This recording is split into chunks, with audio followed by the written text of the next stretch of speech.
Grammar tips YouTube channel. Previous ক্লাসে assertive সেন্টেন্সের narration আমরা দেখেছি। আজকে তিনটে উদাহরণ নিয়ে এসেছি যেখানে ভুল হয়ে যায় ন্যারেশনে। সেই যত ভুল যেন না হয় সেই বিষয় নিয়ে আলোচনা করব অ্যাসার্টিভ সেন্টেন্সে। আমরা সরাসরি উদাহরণে চলে যাই। He said I did not do it. সে বলল যে আমি এটা করিনি। তাহলে কি লিখবো? যেহেতু assertive sentence, he said that আমি বলতে তাহলে কি হলো এবার ভার্ব বসাতে ভুল হয়। এখানে ভাববে যে ডু আছে তাহলে ডিড দিয়ে দেবো না।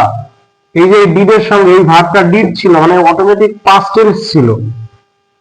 এটা কিন্তু পাস্ট টেন্স ছিল, নেগেটিভ করার জন্য কি করা হয়েছে এই ক্ষেত্রে এই ডিডেরটা পাস্ট টেন্সটা এই ডুটাকে দেওয়া হয়েছে, কিন্তু এটা কিন্তু পাস্ট টেন্সই।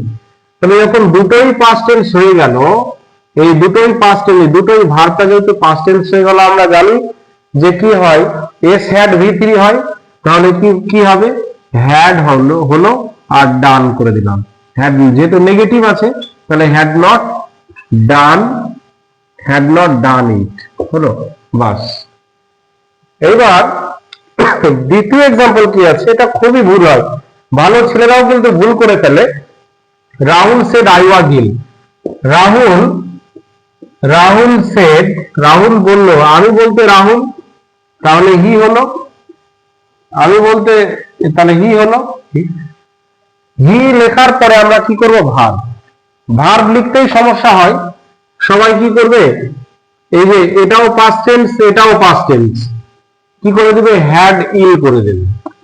অনেক ছেলে পেলেকে আমি দেখেছি, অনেক স্টুডেন্টকে দেখেছি, এই যখনই পাস্ট টেন্স হয়ে যায় দিন লিখতে কিন্তু দেয় না, দিন লেখে না তারা। ভুল হবে না তখনই যখন দেখছো দুটোই পাস্ট টেন্স আছে, উপরে লিখে নাও এস হ্যাড V3। তাহলে হ্যাড লিখেছি, দিন হ্যাড লিখেছি, ভার্বের 3 নম্বর করে দিয়েছি। তাহলে ওয়াজের থার্ড ফর্ম আমরা জানি কি হবে? দিন হবে। এইটা কিন্তু দিতে হবে, নাহলে হবে না। এবার চলে আসি 3 নম্বর example. Rina said to Subrata. Rina told Subrata কি বলেছিল? ইউ মে গো নাও। রিনা সুব্রতকে বলছে তুমি যেতে পারো। তাহলে তুমি বলতে রিনা সুব্রতকে বলছিল, তার জন্য হি হলো। আর আমরা জানি প্রোনাউনের পরিবর্তন 2:2, এটা সেকেন্ড পারসন, তাহলে এটাকে ধরবো আমরা সুব্রত হি, তাহলে হি হলো। গন্ডগোলটা হয় যেহেতু মোডাল ভার্ব আছে, মোডাল ভার্বে কিন্তু পাস্ট টেন্স করতে হবে। মে থেকে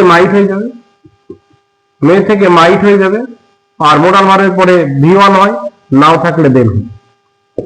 তাহলে আশা করি টপিকটা কার্যকরী টপিক।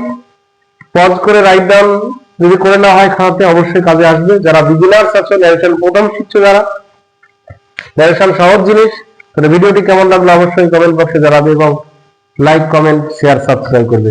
ভিডিওটি দেখার জন্য ধন্যবাদ।